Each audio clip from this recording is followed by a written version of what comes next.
Bueno, buenas noches. Buenas noches. Aquí buenas noches, Milán. Vamos a dar inicio a la clase por tutoría que tú llevas.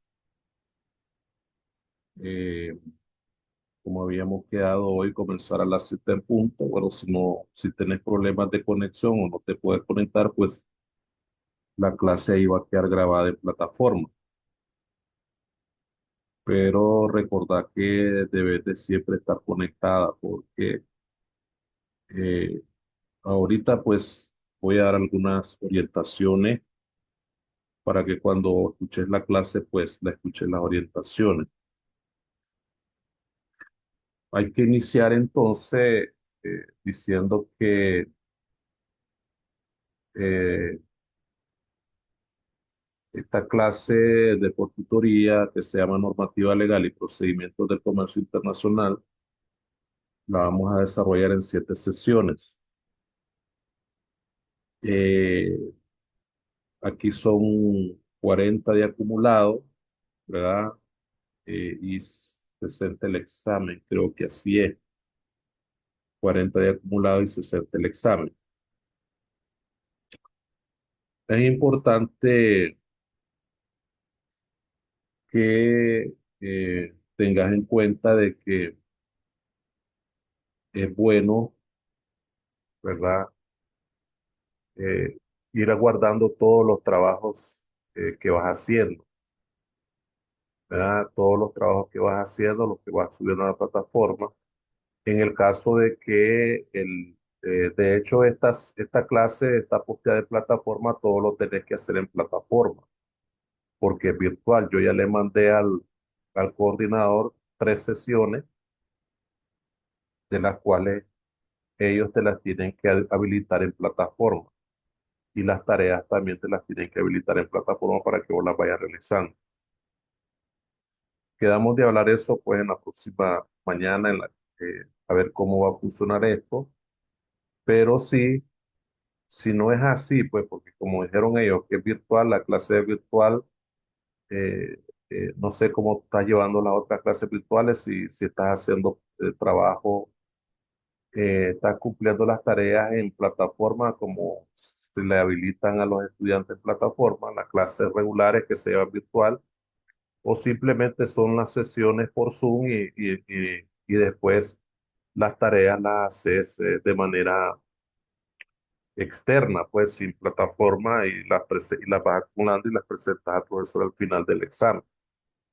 Recuerda que son 40 puntos acumulados y 60 que vale el examen. Creo que así es, o 40 el examen y 60 de acumulado, creo que. Entonces, en este sentido, pues más o menos así como han funcionado las tutorías y para que tomes nota, pues, y vayas tomando en cuenta eso.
Bueno, eh,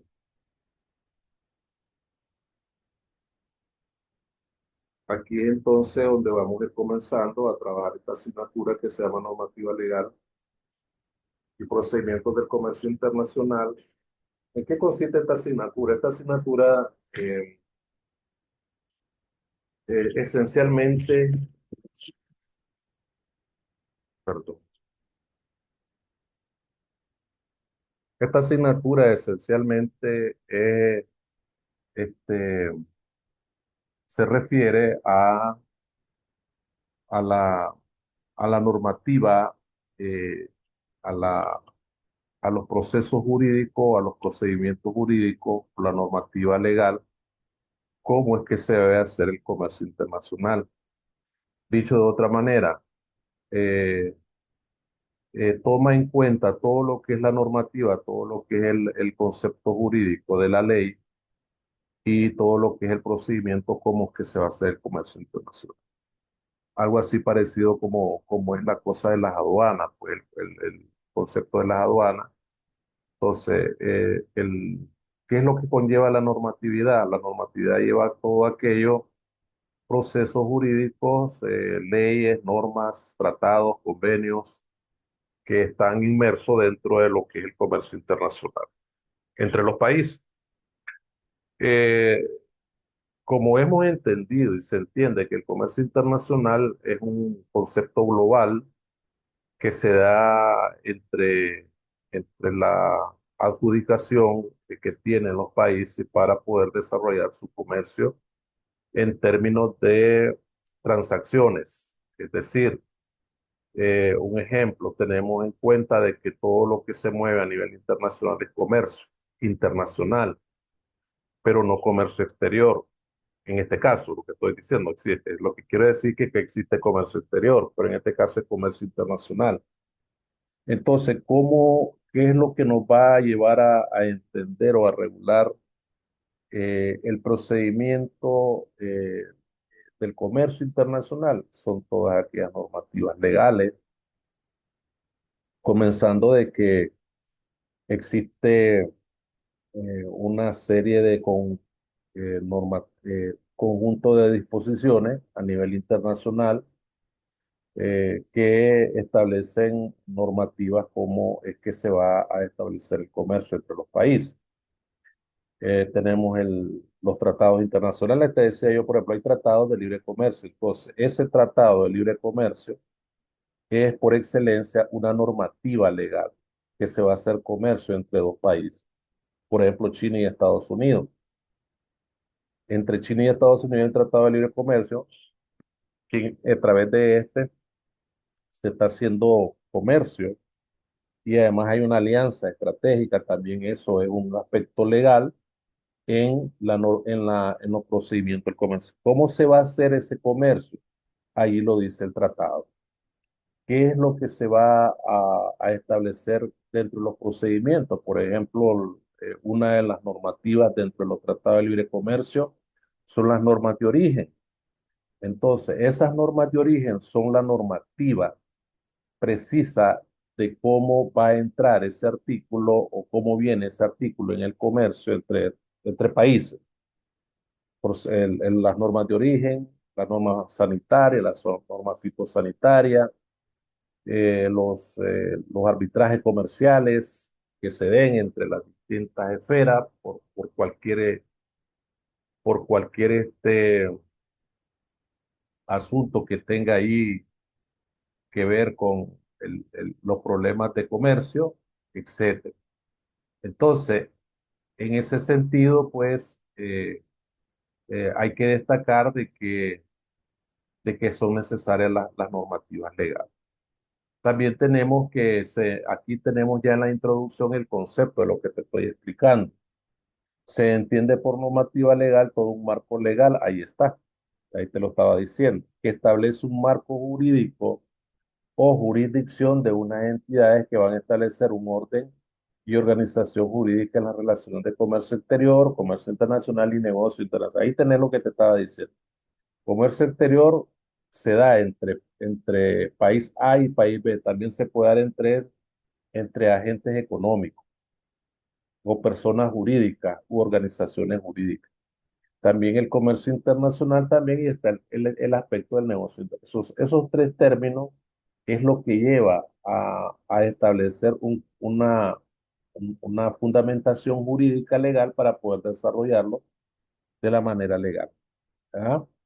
Como se dice, ¿verdad?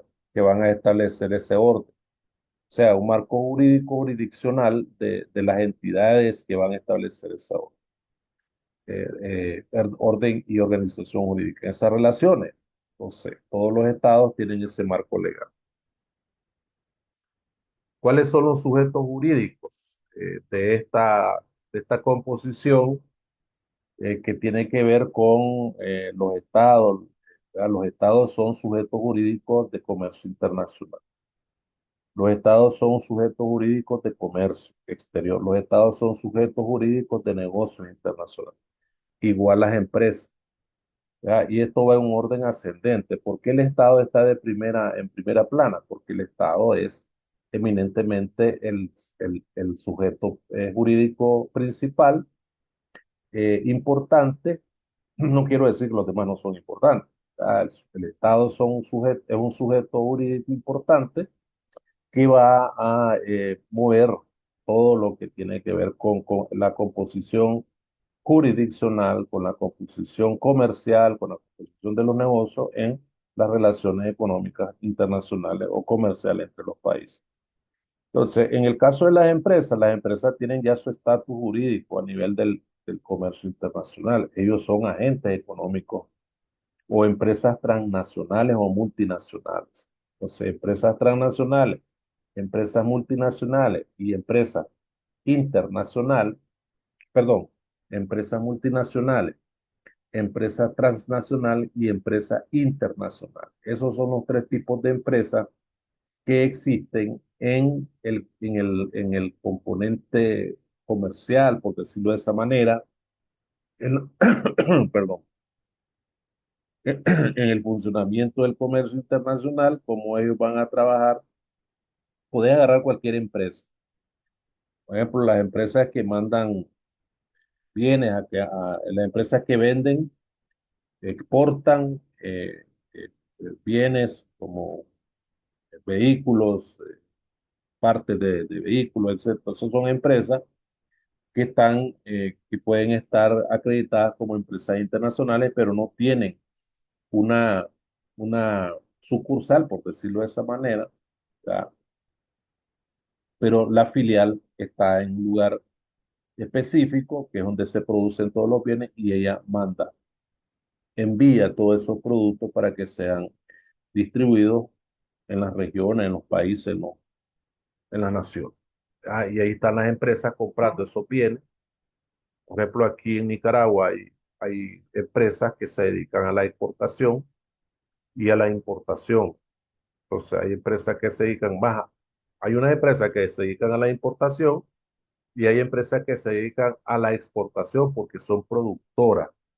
Por ejemplo, el grupo Pela, los ingenios azucareros, esas empresas son empresas productoras exportadoras de gran categoría, pues de primera plana, pues, que mueven el producto, producen el producto y lo venden.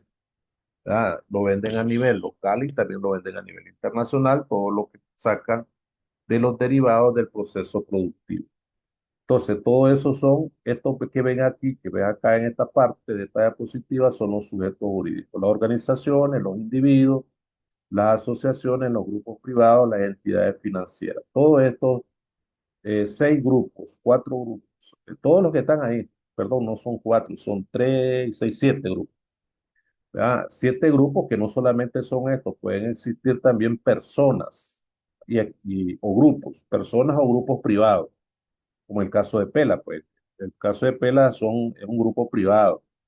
¿Verdad? Las entidades financieras, como son los bancos, la mayor parte de los bancos son entidades financieras que se dedican son parte de los sujetos jurídicos que están acreditados como entidades financieras internacionales. Tenemos los instrumentos jurídicos internacionales y nacionales.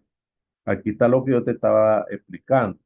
Tenemos los tratados internacionales, tenemos las convenciones internacionales, tenemos los acuerdos internacionales, tenemos los protocolos, tenemos la constitución de los estados, tenemos las leyes, reglamentos, decretos y códigos.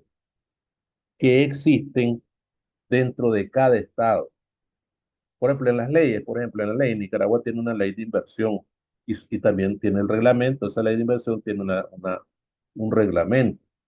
También existen los decretos, también están los códigos. Por ejemplo, nosotros tenemos en Centroamérica el CAUCA, el Código Aduanero Uniforme Centroamericano. Ese código rige para todos los países centroamericanos, ¿verdad? Tenemos los tratados internacionales. Centroamérica, Nicaragua, El Salvador, Honduras, Costa Rica y Guatemala y República Dominicana están con un tratado de libre comercio con Estados Unidos y ese tratado se llama DRCAFTA. Entonces, el tratado en sí es la matriz general importante que el tratado es el tratado internacional DRCAFTA o cualquier tratado internacional en términos de comercio es la matriz importante que va a establecer los procedimientos, cómo se va a hacer comercio entre esos dos países o entre esos países.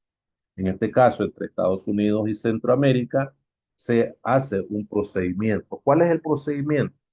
El procedimiento es aquel que va a ir conforme lo que se establece dentro del tratado. O sea, cuando se va a exportar un determinado bien o producto, ahí está especificado cómo o cuánto tiempo va a tener ese producto, va a estar grabado con arancel, etcétera, etcétera, etcétera. ¿Cuáles son las condiciones? ¿En qué condiciones arancelarias? ¿En qué condiciones salúbricas, por decirlo de esa manera, va a ir ese producto, etcétera? Y eso sucede también con los países o grupos que también van a intervenir en una relación jurídica de acuerdo al producto o, la, o lo que vayan a comercializar. Puede ser azúcar, puede ser vino, puede ser licor, puede ser ganado, pueden ser plantas, pueden ser animales domésticos, etcétera. Todo eso está dentro de un proceso legal, jurídico, internacional, mediante estos instrumentos que se encuentran acá, los tratados internacionales y los convenios, las convenciones internacionales, los acuerdos internacionales, los protocolos, la misma constitución de los estados. Cierto está que la constitución no dice cómo se va a hacer comercio, pero da en el título de economía, en el caso nuestro, la constitución de Nicaragua, en el título de la economía, establece que la propiedad, el derecho económico, es un derecho natural de los nicaragüenses. Por lo tanto, la constitución dice que pueden tener, digamos, esa opción los nicaragüenses de tener cualquier función económica o comercial a nivel de la región o a nivel de cada país. Tenemos la ley de comercio exterior, por ejemplo, de México, pues tenemos aquí México, que la clase no está específicamente hablando de un país, podemos hablar de cualquier país.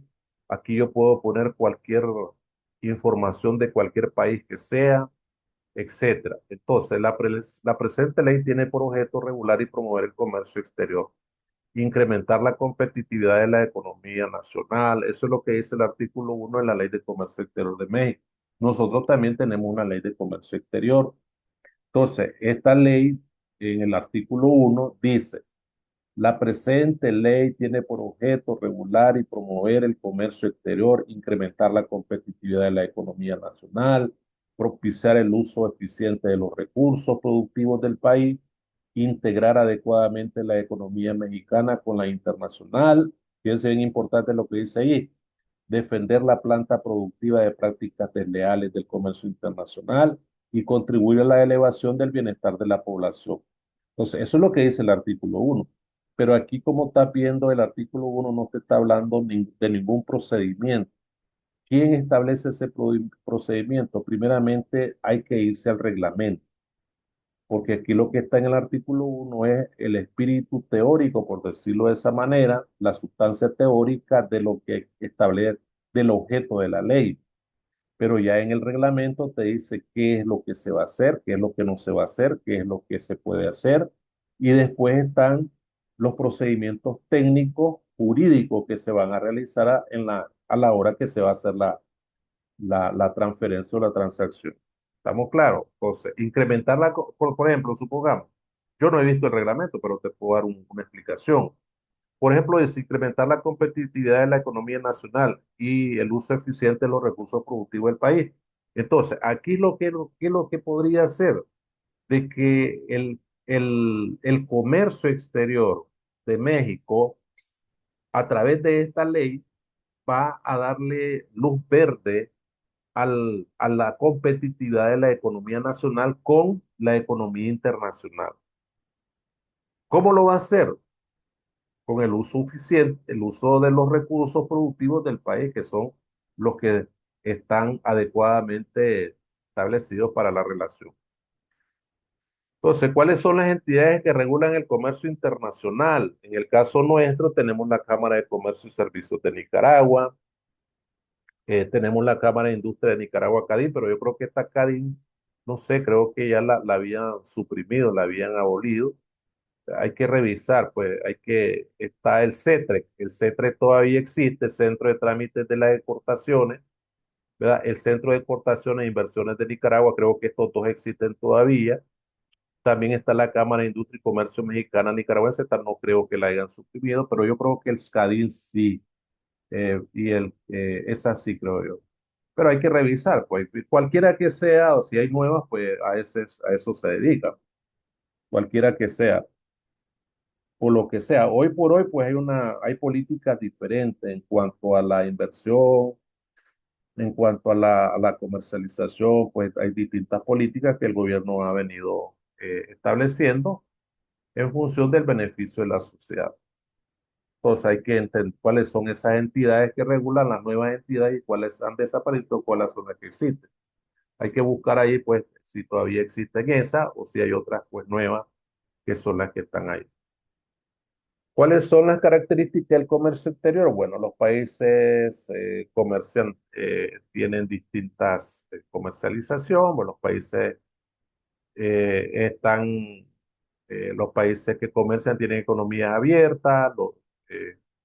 Eh, suele estar sujeto a una normativa especial, control, procesos, tributos, ¿verdad? O sea, los países, los agentes económicos, los grupos, están sujetos a un control, a una normativa especial, control, procesos, tributos, etc. Los países interesados en intercambiar bienes y servicios con otros suelen suscribir acuerdos o convenios. Hay otra normativa, pues la misma, pues la que estaba diciendo, comerciales que buscan facilitar el proceso de intercambio. Esa es la finalidad de un acuerdo, un convenio en comercio internacional, buscar facilitar los procesos de intercambio, no ponerles muchas trabas, pero debe existir un control, etcétera. Pues, y después viene otras características ahí que vos les puedes dar lectura. ¿Cuáles son las ventajas y desventajas del comercio exterior? Una de las mayores ventajas del comercio exterior es la posibilidad de que las personas y empresas puedan acceder a bienes y servicios. Esa es una de las ventajas muy importantes. ¿Verdad? Pueden acceder a bienes y servicios, computadoras, vehículos, todo. Ropa, ¿ah? Está de moda o muy de moda bastante la producción de ropa, marcas y todas esas cosas. Perdón. Entonces, el comercio exterior impulsa la competencia entre distintos países que cuentan con recursos, lógicamente, para poder tener intercambio comercial con los países. Y aquí pues tenemos una imagen donde se nos presenta pues eh, una aduana, por decirlo, un puerto donde donde arriban todos los comercios, las comercios. Gracias por la atención, Milán. No te conectaste, no falles a clase porque yo no puedo estar exponiendo la clase solo con la computadora acá y yo no te veo conectada. No sé por qué no te conectaste. Entonces, yo aquí corto, pues, porque Eh, este, ahí ya esta es la primera sesión, espero ver en la segunda sesión y yo aquí la dejo grabada, yo la voy a postear ahorita, va a quedar grabada ahí en plataforma. Muchas gracias. Nos vemos en la próxima clase.